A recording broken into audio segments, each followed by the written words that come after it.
Today on Forbes, how a tiny Polish startup became the multi-billion-dollar voice of AI.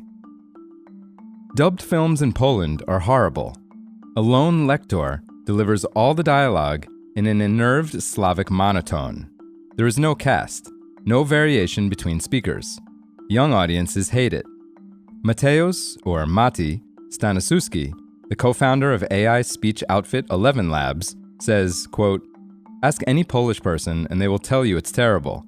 I guess it was a communist thing that stuck as a cheap way to produce content." While working at Palantir, Stanisiewski teamed up with high school friend and Google engineer Piotr Dabkowski to experiment with artificial intelligence. The pair realized that one project, a particularly promising AI public speaking coach, could solve the uniquely Polish horror of Leonardo DiCaprio or Scarlett Johansson being drowned out by a lector star like Maciej Gudowski. The pair pooled their savings and by May 2022 had quit their jobs to work full-time on ElevenLabs. Out of the gate, their new AI text-to-speech generator was leagues better than the robotic voices of Apple's Siri and Amazon's Alexa. ElevenLabs' AI voices were capable of happiness, excitement, and even laughter. In January 2023, ElevenLabs launched its first model. It could take any piece of text and use AI to read it aloud in any voice, including a clone of your own, or worryingly, someone else's. There was immediate demand.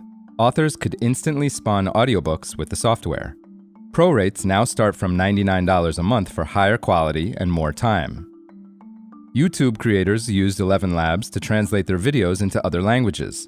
Its models can now speak in 29. The Warsaw and London-based startup landed deals with language learning and meditation apps. Then media companies like HarperCollins and Germany's Bertelsmann jumped in.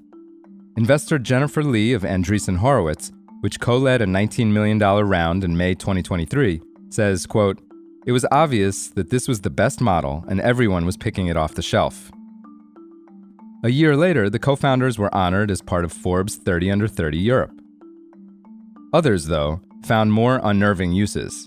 AI soundalikes of public figures such as President Trump crassly narrating video game duels, actress Emma Watson reading Mein Kampf, and podcaster Joe Rogan touting scams quickly went viral. Worse, fraudsters began using AI cloning tools to impersonate loved ones' voices and steal millions in sophisticated deepfake swindles. None of it stopped venture capitalists from pouring in money. ElevenLabs has raised more than $300 million in all, soaring to a $6.6 billion valuation in October to become one of Europe's most valuable startups.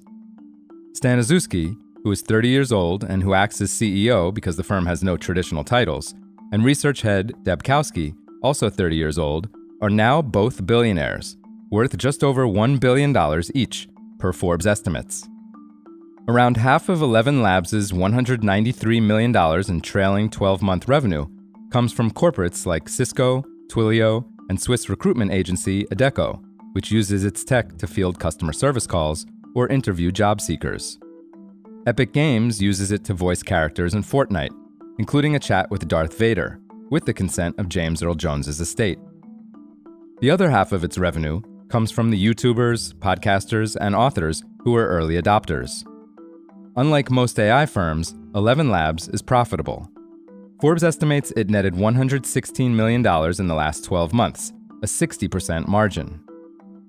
It's now competing against giants like Google, Microsoft, Amazon, and OpenAI to become the de facto voice of AI.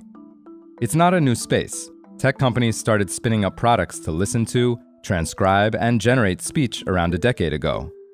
While it's somewhat of a sideline for Microsoft, Satya Nadella was willing to shell out $20 billion to buy NASDAQ-listed voice transcription service Nuance in March 2022. OpenAI launched its own voice tool, which can feed human conversations into ChatGPT, in October 2024. But ElevenLabs' 300-person team isn't playing catch-up. Its models are so good that it's able to get away with charging up to 3 times as much as these American rivals. Its library of 10,000 uncannily human-sounding voices is the largest by far, and now includes A-listers Michael Caine and Matthew McConaughey. Stanisiewski says, quote, We are one of the very few companies that are ahead of OpenAI, not only on speech, but speech-to-text and music. That's hard. For full coverage, check out Ian Martin's piece on Forbes.com. This is Kieran Meadows from Forbes. Thanks for tuning in.